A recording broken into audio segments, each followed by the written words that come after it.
वो हालात बता रहे थे, ये इंसान नहीं रहा है, जब भगदड़ में कहीं इधर उधर चला गया। कि पर्स मिला है, पर्स में कुछ पैसे भी हैं, कुछ कागज है और इसमें कुछ और भी कुछ सारी चीजें, क्या क्या लिखा है मैं इसमें इसमें पता नहीं है। फोन नंबर थे, अब हमें नहीं पता ये किसका है, किसका नहीं है। हम पुलिस के जाते हैं, दे देंगे, देने के बाद में पता चलेगा। 500 दातुन के आसपास है। अब 10 रुपए का एक दातुन बिक रहा है, ठीक है। तो वो अगर वो 500 के आसपास अगर दातुन है, उसके 3-4 हजार 5,000 रुपए के तो बिकेंगे, ठीक है। वो जब भगदड़ मची या जो भी वो मतलब एक तरीके से क्योटिक सिचुएशन क्रिएट हुई है वहां पे, पिछली बार रेलवे स्टेशन बंद नहीं किया गया था तो क्या कोई व्यवस्था नहीं फैली थी? उसी ट्रैफिक को मैनेज करने के लिए 10 किलोमीटर पीछे भगदड़ 20 मची किलोमीटर जिसमें कुछ लेडीज थी, वो गई, उनको उठा के लेके गए कपड़ा वगैरह डाल के, और उनके साथ के बच्चे भी खोए हैं। तो एक बच्चा खो गया था, वो मिल गया, एक नहीं मिला है। लोगों का मानना है कि शायद जब भगदड़ हुई उस दौरान ये पैसे गिरे होंगे, लोगों के चेंज है। आप देख रहे, मैं बोलूंगा हर्षित से कि हर्षित इसको दिखाएं कि देखिए कितने चेंज पैसे हैं, ये कुछ ये इकट्ठे करें भैया ने और ये लोगों ने। अब मैं ये दिखाऊंगा 500 रुपए और कुछ चिल्लड़ है, ठीक है। तो हम ये पुलिस वालों को ही देख के उनको देने के लिए जा भगदड़ रहे थे। हुई, दातूनें पड़ी हैं, पैसे पड़े हैं, पर्स पड़ी हैं, चप्पलें पड़ी हैं। आखिर क्या हुआ, कब हुआ, कैसे हुआ और क्यों हुआ? अव्यवस्था दूसरा स्थान मौनी अमावस्या कहा जाता है कि सबसे महत्वपूर्ण महाकुंभ का स्थान होता है। आज कई अखाड़े आने थे, लेकिन किसी कारणवश कुछ अखाड़े आज स्नान करने आ नहीं पाए। काफी लोगों को इंतजार करना पड़ा, काफी भीड़ का सामना करना पड़ा। कुछ लोग हैं, कुछ भक्त मत जो स्नान करने आए। वो कहाँ से आए? दिल्ली से। दिल्ली से। कितने बजे आ गए थे? हम तो रात ही निकल गए थे, तो ये सूर्योदय से पहले ही हमने स्नान कर लिया। कितने बजे? अराउंड 4 बजे के आसपास हम। कैसी व्यवस्था रही सरकार की? देखो, सरकार की व्यवस्था तो बहुत अच्छी है, सरकार की व्यवस्था तो बहुत अच्छी है, और पब्लिक है, पब्लिक बहुत ज़्यादा है। कुछ ध्यान पब्लिक को भी रखना चाहिए कि भाई एक दूसरे को धक्का ना मारे, ठीक है। पहले मैं वो करते करते उसकी वजह से कुछ व्यवस्था फैली है। बाकी अगर मैं इन जनरल बात करूं तो गवर्नमेंट ने बहुत ही अच्छे तरीके से अभी तक कुंभ को मैनेज किया है। कह रहे हैं कि भीड़ बहुत ज्यादा है, व्यवस्थाएं इतनी उचित नहीं करी उसने, ठहरने की व्यवस्था नहीं करी, पार्किंग की व्यवस्था नहीं करी, साधनों की व्यवस्था नहीं करी। व्यवस्था देखो, एक शहर के हिसाब से जितनी सिटी है, ठीक है, सरकार ने बहुत ही ज्यादा अच्छी करी है। पर उसके बावजूद पब्लिक का भी फर्ज बनता है ना, एक दूसरे को धक्का मुक्की ना दें, ठीक है। जाने का रास्ता वहाँ जाया जाए। लोग वहीं पे बिस्तर बिछा के सो रहे हैं, और अगर गिर रहा तो उसके बाद फिर बुजुर्ग भी गिरेंगे, दूसरे भी गिरेंगे, तीसरा भी गिरेगा। तो उसमें गवर्नमेंट का फेलियर नहीं है, कुछ पब्लिक की भी जिम्मेदारी होती है। गाड़ियां काफी पहले से बंद कर दी जा रही हैं और गाड़ियों का आवागमन बंद कर दिया गया। गाड़ियों को अगर बंद नहीं करेंगे तो वो अव्यवस्था नहीं फैलेगी। सड़क पे आप देख रहे हो कितनी कीड़ियों की तरह, चींटियों की तरह पब्लिक चलती आ रही है। अगर वहीं पे गाड़ियां चलेंगी तो पब्लिक कैसे आएगी? ये इसी को तो व्यवस्था कहते हैं कि भाई इतनी बड़ी पब्लिक को किस तरीके से मैनेज किया जाए। नो ट्रैफिक जोन उन्होंने शाही स्नान पे किया, जो कि बहुत अच्छा स्टेप था उनका, बिल्कुल बहुत अच्छा स्टेप था। लेकिन फिर भी लगभग आज करोड़ों की संख्या में भक्त आए आज, लेकिन क्या वैसी व्यवस्था सरकार ने करी जैसी करनी चाहिए थी? बिल्कुल बहुत उत्तम तरीके की व्यवस्था करी है। आज सुना है एक मिसहैपनिंग हुई है, ठीक है। मैं नहीं बोलूंगा उसके बारे में कुछ, पर मैं सिर्फ इतना बोलूंगा, पब्लिक का भी कुछ फर्ज बनता है कि पब्लिक भी तरीके से चले, एक दूसरे को धक्का ना दे। बाबा कहाँ से आए? कानपुर से आ रहे से कितने बजे पहुंचे थे? हैं। स्टेशन पे उतरे थे करीब 3 बजे। यहाँ कितने बजे आए? यहाँ आए 5:30 बजे। कैसी रही व्यवस्था? ठीक है, ठीक है, सब कुछ व्यवस्था बढ़िया है। संतुष्ट है? हाँ ठीक है। अब इसमें तो पब्लिक इतना ज़्यादा है तो थोड़ा सा तो व्यवस्था होगी, लेकिन व्यवस्था बढ़िया है सब कुछ।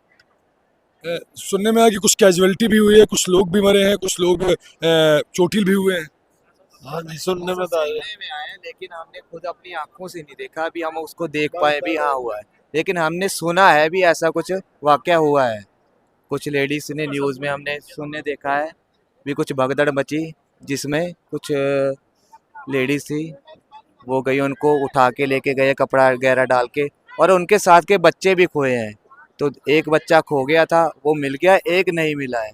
तो एक अभी आते आते हमें कुछ सामान मिला है, जैसे हम खड़े थे, वो हालात बता रहे थे, ये इंसान नहीं रहा है, जब भगदड़ में कहीं इधर उधर चला गया। अगर हो तो मैं आपको दिखा सकता हूँ, हमारे पास क्या है वो, एक पर्ची है, पैसे हैं, थोड़ा सा पर्स था, ठीक है, बैग बिखरा फटा पड़ा है, कुछ नहीं है।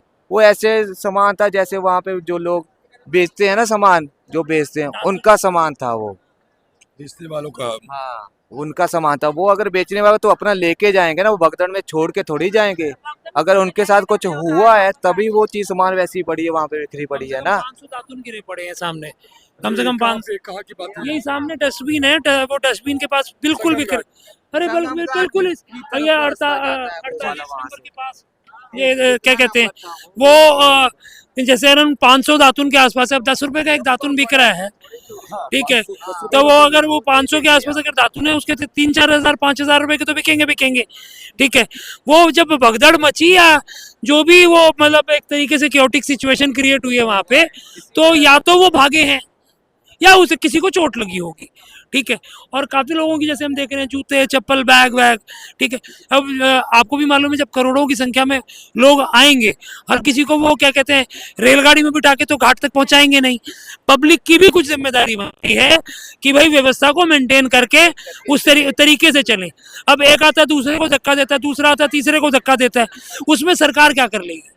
सरकार तो गाइडलाइन बना सकती है, सरकार रास्ते को बीच में डिवाइड कर सकती है, जैसे कि भाई 8-10 किलोमीटर पहले ही उन्होंने नो ट्रैफिक जोन डिक्लेयर कर दिया। सर जो व्यवस्था बनाई है वो हमारे लिए बनाई है, हम उसका हिस्सा हैं, तो हमारा भी तो फर्ज बनता है ना उसका पालन करने के लिए। अगर हम ही पालन नहीं करेंगे, व्यवस्था जितनी भी अच्छी हो, व्यवस्था को व्यवस्था में कन्वर्ट होगी। हम आप कुछ कह रही थी? ना उनका सामान मिला है और यहाँ पर फोन नंबर भी है उनका है। ये पर्स वगैरह वो? हाँ उन्हीं का है, बड़ा वाला पर्स भी मिला है। देखिए पर्स मिला है, पर्स में कुछ पैसे भी हैं, कुछ कागज है और इसमें कुछ और भी कुछ सारी चीजें। क्या क्या लिखा है मैं इसमें पता नहीं है। फोन नंबर थे, अब हमें नहीं पता ये किसका है, हम पुलिस के जाते हैं, दे देंगे, देने के बाद में पता चलेगा कि किसका है वो। इसमें देखिए मैं दिखाऊंगा, इसमें एक 3 नंबर लिखे हैं। सरोरी शुक्ला मार्केट, ये अपना ही पड़ता है प्रयागराज में, पंडित जी का नंबर है। रिसु मम्मी वर्षा, ये 3 नंबर इसमें दिए गए। और सलोरी शुक्ला मार्केट अगर कहें तो शायद ये प्रयागराज में ये ऐसे कुछ मिले। और इसमें देखिए कुछ चेंज पैसे भी मिले हैं। लोगों का मानना है कि शायद जब भगदड़ हुई उस दौरान ये पैसे गिरे होंगे, लोगों के चेंज है। आप देख रहे, मैं बोलूंगा हर्षित से कि हर्षित इसको दिखाएं कि देखिए कितने चेंज पैसे हैं। ये कुछ ये इकट्ठे करें भैया ने और ये लोगों ने। अब मैं ये दिखाऊंगा 500 रुपए और कुछ चिल्लड़ है, ठीक है। तो हम ये पुलिस वालों को ही देख के उनको देने के लिए जा रहे थे, ठीक है, कि भाई क्या कम से कम जिसका ये फोन नंबर है अगर उनके किसी जानकार का है तो 550-600 रुपए भाई शाही स्नान के दिन है, वो अपना कोई नुकसान करके क्यों जाए। एक चीज डाउट है कि पता नहीं इंसान है भी या नहीं हमें देखो वो एजम्पशन नहीं, हम ये नहीं कह रहे कि उनका है। देखो हमें तो रोड पे बिखरा हुआ मिला, ठीक है। हो सकता है किसी पब्लिक का भी हो सकता है ये। तो अब एक अच्छे नागरिक होने के नाते हमारा ये फर्ज बनता है कि हमें कोई चीज मिली, और वैसे भी माँ लक्ष्मी है, ठीक है, हम प्रशासन को वो दे दें। कितना है? 550-600 रुपया है, ठीक है। पर हो सकता है किसी गरीब का हो सकता है किसी दातुन बेचने वाले का ही हो। तो 600 रुपए कमाने में भैया मेहनत लगती है, पूरा दिन रगड़ना पड़ता है। हाँ, तो वो हमारा फर्ज बनता है कि हमें आसपास जो भी पुलिस प्रशासन का दिखेगा हम उसको देते चले जाएंगे। सरकार जो व्यवस्था किया था, तो यहाँ के यदि पब्लिक लोग यदि वैसा नहीं करता तो हर इंसान को रहने की जगह मिलता। सरकार तो आपको हाथ में दे दिया कंट्रोल, जब मेरा कंट्रोल संभालो बोल के पब्लिक को। अब पब्लिक लोग यदि नहीं संभालेगा तो सरकार की जिम्मेदारी नहीं है ना। यहाँ पर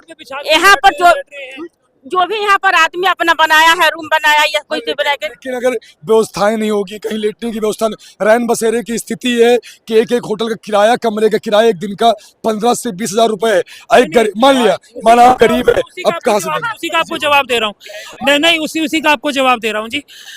रैन बसेरे बने हुए हैं, रैन बसेरे फ्री ऑफ कॉस्ट हैं, ठीक है, इसी प्रयागराज में।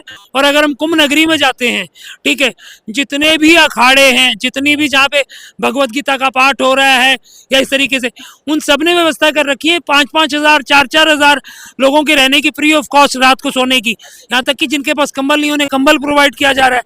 और इस पूरी कुंभ नगरी के अंदर, प्रयागराज के अंदर, ठीक है, हर जगह एक से एक आपको भंडारा खाने को मिल रहा है, ठीक है, जैसे लंगर खाने को मिल रहा है। अब इंसान को खाने के लिए चाहिए क्या? अगर वो बोले कि भाई 15,000 या 20,000 के कमरे की आप बात कर रहे हो, ठीक है, जब वो आगे सीधा चॉइस करता है जी मुझे तो वेस्टर्न कमोड चाहिए, मुझे एसी चाहिए, मुझे जकूसी चाहिए, तो वो 15 से 20 हजार रुपया देगा। अब हम गरीब लोग हैं, हम लोगों को उस पैसे की जरूरत थोड़ी ना है, उस कंफर्ट की जरूरत थोड़ी ना है। हम स्नान करने आए हैं, पिकनिक मनाने मनाली जाते हैं, ये श्रद्धा का हमारा पर्व है, यहाँ पे हमें कंफर्ट नहीं चाहिए। स्टेशन बंद कर दिए जाते हैं, रेलवे स्टेशन बंद हो जाता है, 15 किलोमीटर पहले ट्रेन रोकी जाती है। ये पिछली बार रेलवे स्टेशन बंद नहीं किया गया था तो क्या कोई व्यवस्था नहीं डाली थी? उसी ट्रैफिक को मैनेज करने के लिए 10 किलोमीटर पीछे, 20 किलोमीटर पीछे स्टेशन से पब्लिक को पैदल चला रहे हैं कि एक तरफ से अगर इनफ्लो होगा तो दूसरी तरफ से आउटफ्लो हो जाएगा। जब आप खुद कह रहे हैं करोड़ों की तादाद में पब्लिक आ रही है, ठीक है, पब्लिक आएगी, पब्लिक जाएगी, तो भीड़ नहीं पता चलेगी। ये प्लानिंग के तहत किए गए और ये बहुत अच्छा कदम था स्टेशन को बंद करना कि 10 किलोमीटर 15 किलोमीटर अगर पब्लिक चल के आएगी तो उनको टाइम लगेगा आने में। इसी दौरान जो यहाँ पे स्नान कर चुके हैं वो बाहर चले जाएंगे। अगर स्टेशन बंद नहीं किया होता तो पैर पे पैर रखने की जगह नहीं होती। पिछला तो कुंभ था, तब एक्सीडेंट्स हुए थे स्टेशन पे। ये तो पूर्ण महाकुंभ 144 साल का, तो यहाँ पे तो फिर भी देखो क्या हुआ, कुछ भी नहीं हुआ। पर जिनके गए हैं घर के, उनके प्रति दुख है, बिल्कुल दुख है। पर अगेन पब्लिक का भी कर्तव्य बनता है इस व्यवस्था के भागीदार बनने का। कहने के जो लोग हमारे साथ थे उनका कहना है कि हाँ कुछ तो हुआ, क्या हुआ ये नहीं पता। भगदड़ हुई, दातूने पड़ी हैं, पैसे पड़े हैं, पर्स पड़ी हैं, चप्पलें पड़ी हैं। आखिर क्या हुआ, कब हुआ, कैसे हुआ और क्यों हुआ, अव्यवस्था फैली कहाँ, कल जांच का विषय है। सरकार ने इसकी कोई पुष्टि नहीं करी कि भगदड़ क्यों हुई। तो अब देख रहे थे भी समाचार अनुज अवस्थी के साथ। जय हिंद।